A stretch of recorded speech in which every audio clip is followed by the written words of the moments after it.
May I ask for your assistance? Of course. The streets have the information you seek.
Beasts!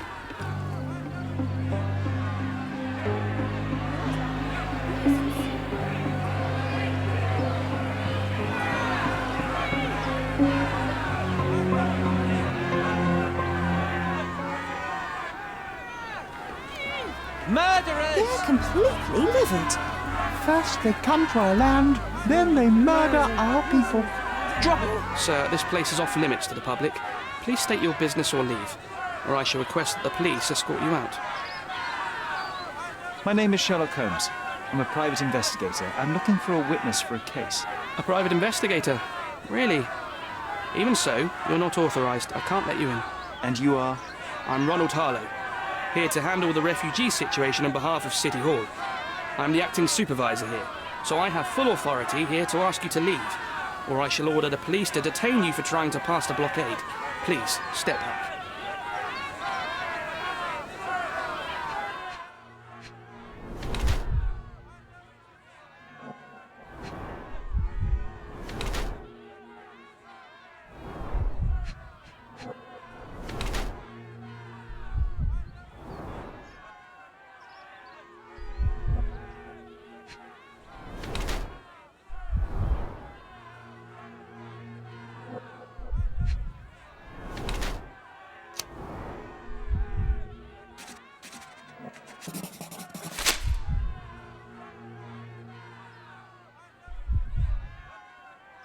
What about the murder that this crowd keeps shouting about?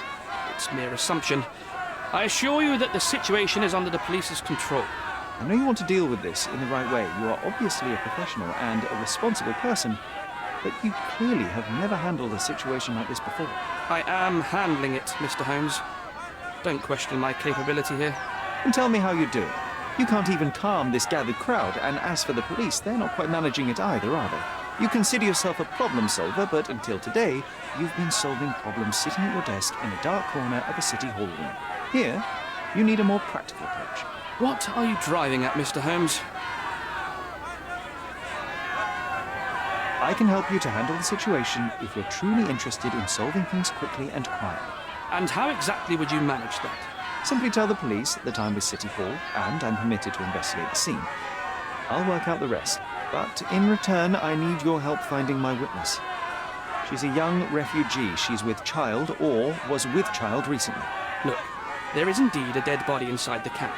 So even if the girl you are looking for is there, all the refugees are now being detained and interrogated by the police. They won't allow you to speak with her, and I can't do anything about that until the situation settles down. So it's in our mutual interest to settle it. Oh. I suppose that things are bad enough that I ought not shy away from help. All right, Mr. Holmes. I'll tell the police to allow you to come inside. Just tell me when you're ready. Mr. Harlow, how did the refugees end up here exactly? Oh, so you're not from around here yourself? I've been away for some time, but I read the papers. Yes, this whole story has been in the papers for almost a year now. They were smuggled to Cordona on a ship from Africa. Smuggled? Then why didn't you deport them? The smugglers managed to sneak them to shore and hide them inside an abandoned warehouse. When the police raided the warehouse and found the refugees there, the ship was already gone. We aren't even certain as to which ship it was. We have busy shipping routes with other colonies these days, you see. So you decided to lock them up under a bridge? There was no other option. We're still trying to work out what to do with them. I only hope we'll find a humane solution and not put them on a raft and float them out to sea. Mr. Harlow, what exactly do you do here? What are your responsibilities? What I do and what I am responsible for are two different realities, Mr. Holmes. On paper, I am in charge of the camp territory, security, provision, and the refugees in general. What I actually do most of the time is knock on every City Hall door trying to obtain some funding, or at least rations for the camp. The police here on City Hall's behalf too? They are, minus those who came here after the body was found. The governor won't let the refugees disperse into the island, so there's a significant police presence guarding the camp. Naturally, they answer directly to the police. I have some influence here, but I'm not their direct authority. I'm ready to take a look at the scene. All right. Go inside the camp and find Inspector Tewkesbury. He's the officer investigating the scene. Tell him I sent you. Say you're an independent expert from City Hall. He'll fill in the details for you. I'll find my way with words. Thank you, Mr. Harlow. Murder! Beasts! So they keep these refugees under a bridge like proverbial trolls. No wonder the people outside are so disturbed.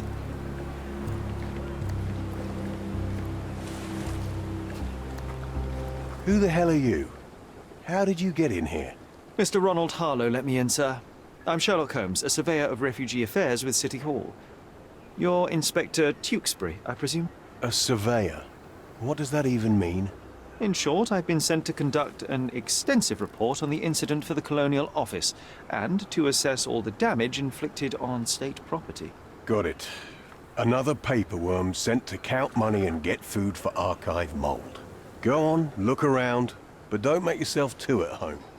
As if I didn't have enough problems before you appeared. Could you first tell me what happened here? What happened? People from the bridge above the camp heard a woman screaming and saw a mass of refugees attacking a man. Clearly not a refugee. When the camp guards came by, the man was floating in the sewage canal with a knife in his chest. Bam. A murder. Big news for Cordona. I'm sure. Thank you, Inspector. And none of the refugees were harmed? One fellow was cut. He's lying over there near their kitchen. He's in a bad way. You mentioned a woman screaming who attracted the bypassers on the bridge. Was she harmed? No, she's all right, but perhaps the whole debacle started because of her. She started wailing and the refugees stood up for the girl. And where is this young woman now? Back there in the shacks, same as the rest of the refugees. She's been questioned by my men, but she's just some refugee girl. Can't understand much English. Did you learn anything about the dead man? The fellow looks like a thug. I've had dozens like him fished out of the sea over the past 20 years. Ever since these refugees arrived, there have been people on Cordona with bad blood in them. My best bet is that this thug had something against them too. And no clue as to his identity? He had some items on his body, but nothing to indicate who he was or where he was from. I think I should catalogue his possessions in my records. Go on. They're on the table near the body. Do you have any suspects yet? You're joking, right? I've got a whole camp full of suspects. And if you ask me, this bloke had it coming. Better bury him and forget about the whole thing. And now there's a crowd gathered at the camp, and my superiors say we must thoroughly interrogate the refugees. At least those who can understand any English. Do you believe that your superiors wish to get rid of the refugees? I think that both our superiors would rather keep the story quiet. Since that's an unaffordable luxury now, they're looking how to protect their public image. That's why I have to waste my time waiting for my people to turn every stone and befriend every refugee.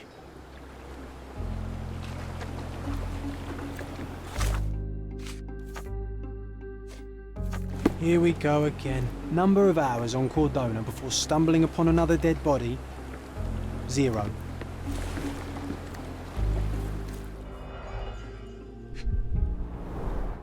Someone bled profusely here.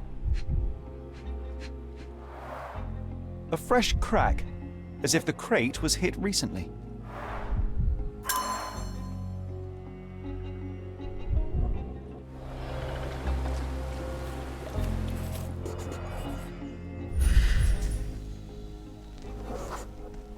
A furrow in the ground.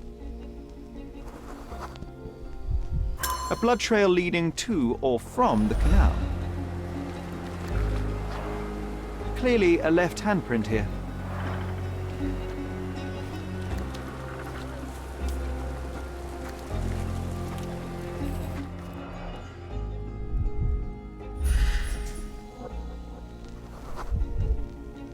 A man's footprint. A heavy boot with a worn-out sole. Police boots. Always happy to trample evidence. These events have fractured into so many pieces. But I know you can collect them all, Sherlock.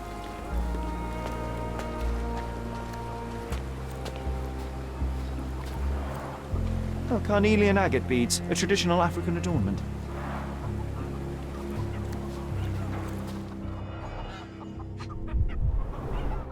The blood sprayed off the blade after the strike. It might have been used as an improvised weapon. No hint of blood or impact.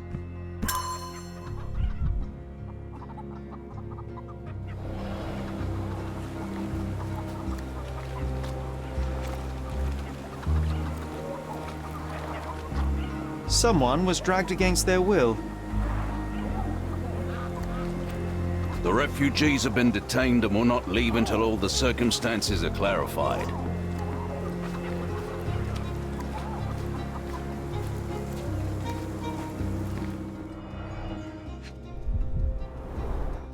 The cut is deep, potentially serious if not treated immediately.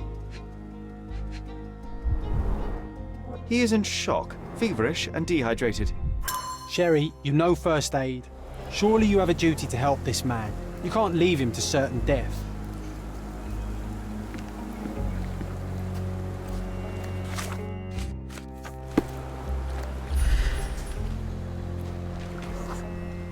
It won't do any good. Just washed. Better than nothing to bandage the wound.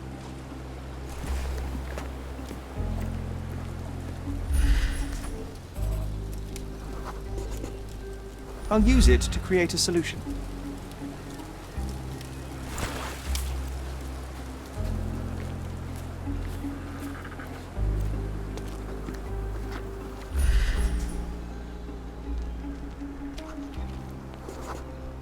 I'm afraid these leaves can only be added to tea. I can use this to stop the infection from spreading.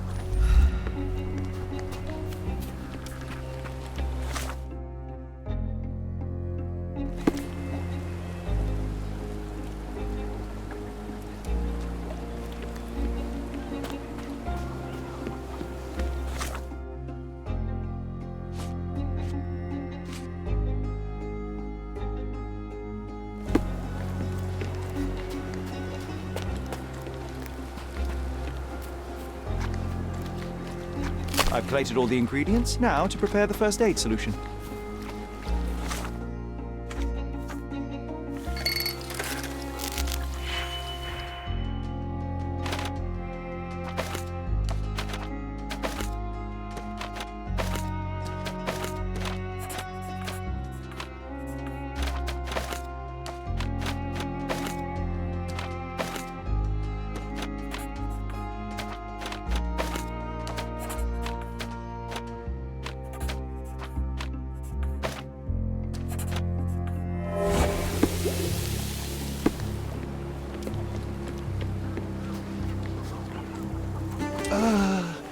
Thank you.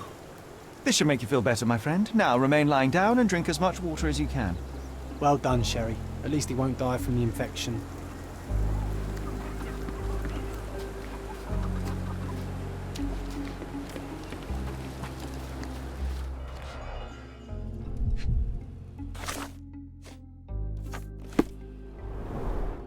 Malpal, soaked with salt water. £1,000. A fair sum, especially considering British currency isn't very common in Cordona. A simple leather sheath. Perfect for a dirk.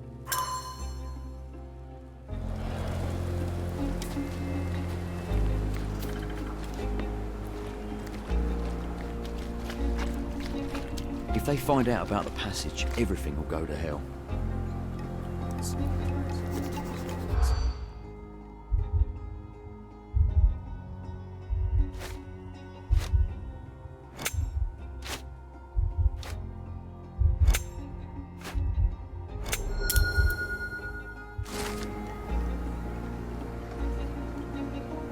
Nobody will know anything if you keep your bloody mouth shut. The coppers smell fishy here, Sherry. Perhaps we should sniff around in the camp a little more thoroughly. Sherry, just look at this. Living quarters in a sewer. What kind of a genius bureaucrat came up with this idea?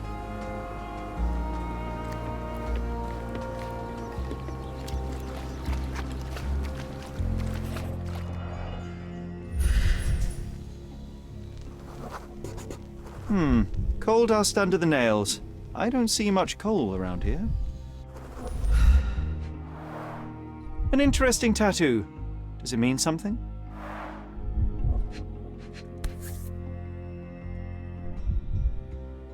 A steel dirk. Sharp. A common accessory among sailors and soldiers. I'd say the blade penetrated upward, however the wound is too messy to be certain.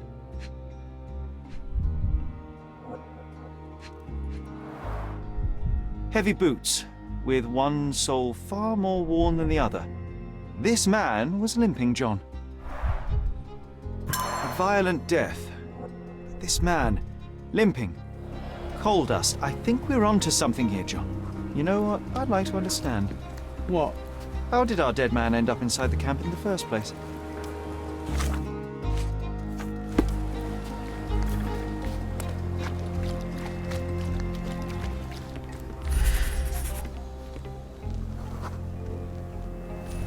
Sealed shut.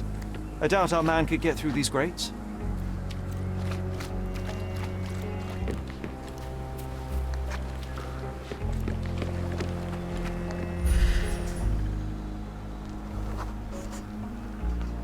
No, it's too short for these walls or cliffs.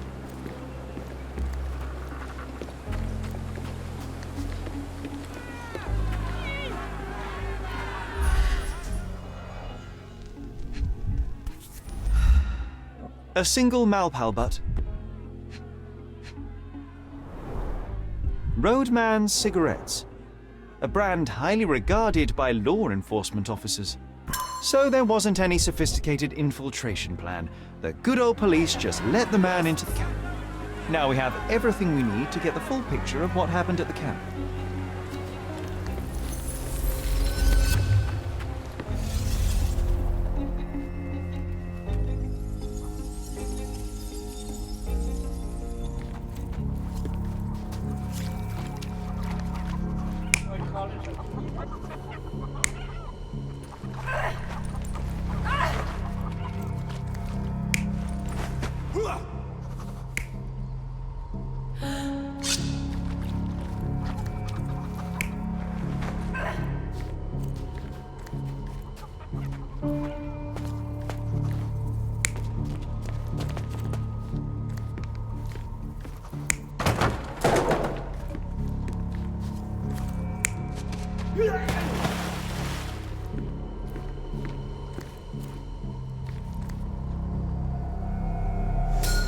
So, we have a thug who came to take a refugee woman with him. She resisted, but he dragged her by force.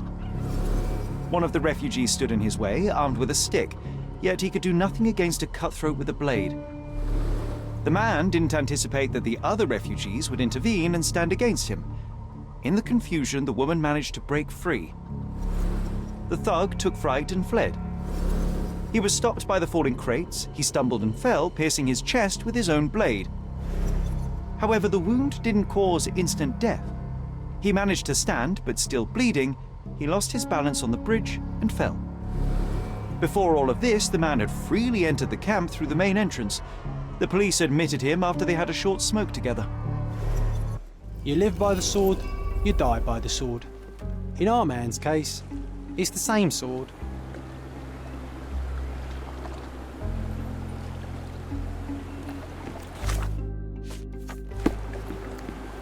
Mr. Harlow, your refugees didn't murder anyone. What? Pray tell me what you've learned. All right, listen carefully. This might solve one problem for you, but will create a few more. Oh, well, that's a great start. The man came to the camp intending to kidnap one of your refugees, a woman. What he didn't expect was that the refugees would stand up to protect the woman. A brawl had broken out. In the chaos of it, the man stumbled over those crates and fell on his own blade. How do you know he fell on his own blade? The wound in his chest was inflicted from an unusual angle. It was not an offensive stab, shall we say. The refugees didn't touch him. And judging by the blood at the scene, the intruder managed to raise himself but was unable to walk very far. He ultimately fell into the canal. But how did he sneak into the camp? Why didn't the police see him? And this is where your new problems emerge, Mr. Harlow. What do you mean? You're not a dull-witted man. You know what I mean. There is no feasible way to get into the camp without the police guards knowing of it. The pile of mess I had to sort out has just become bigger, but somehow that doesn't surprise me. Anyway, I thank you for your help, Mr. Holmes. I'll take it from here. Meanwhile, I'll make sure the police aren't detaining the refugees any longer. You can go back in and look for your witness. You think one small clock can make any difference in this place? Who knows, John? Just one ill-fitting cog could make the whole machine crumble.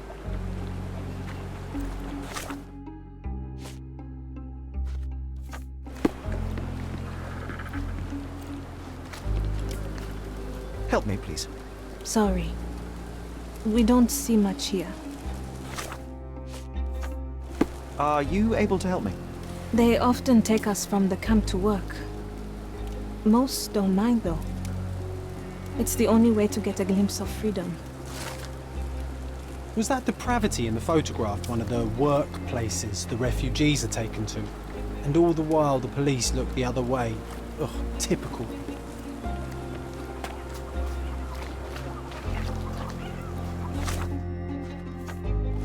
You're the one who tended to our man's wounds. I thank you greatly. The police didn't allow us to help him. The police will leave you alone now. I've proven to them that the man who came into the camp died due to his own foolishness. Thank you for standing up for us. But nobody would help us without a reason. You're here because you want something. Yes, I do. I need to speak with the girl drawn here. The dead man came for her too.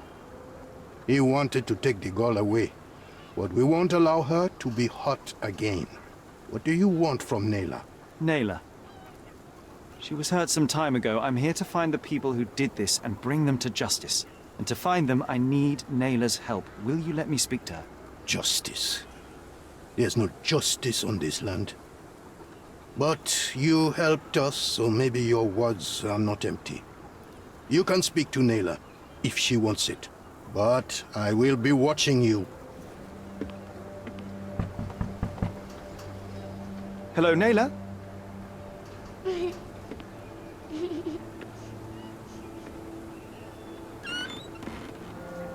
My name is Sherlock. I know someone hurt you. I am here to help. I'm trying to find the people involved and bring them to justice. Please. There is a photograph, and I'm sorry, it is terrible, but I simply must ask. Where did this happen? What can you tell me about these people? Christ, Sherlock. Naylor, I'm sorry. I'm not very good at this. You come here for me, but you are rude and cruel and condescending. A cross. The man had this cross. Now go away. Leave us be. I do not need another white man's help. Oh, glad that wasn't me. Not my best work, John, by a long shot. Naylor doesn't want us meddling. I'm starting to wonder what this all achieves. But she helped you anyway. Now we know that maniac's face and the cross he wore, we can still catch him.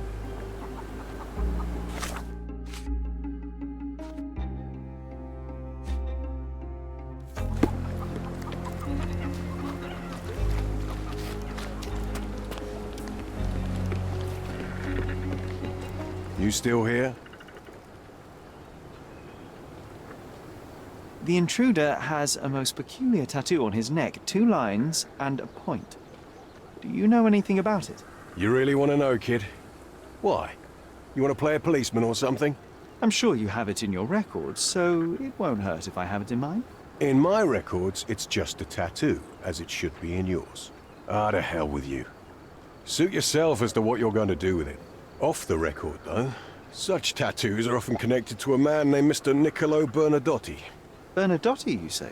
A respectable businessman in Scalario. His company imports goods and wines, and smuggles everything that can be smuggled between the colonies and the mainland. His people can be identified by an obscure tattoo, just like the one over there our friend has. But these are all merely rumors, you see. If Mr. Bernadotti was a criminal, he'd be in prison now. Or hanged, right? The guards at the sewers were speaking about taking refugees out of the camp. Do you know anything about this, Inspector? Less than you do, obviously. And this doesn't bother you as an officer of the law?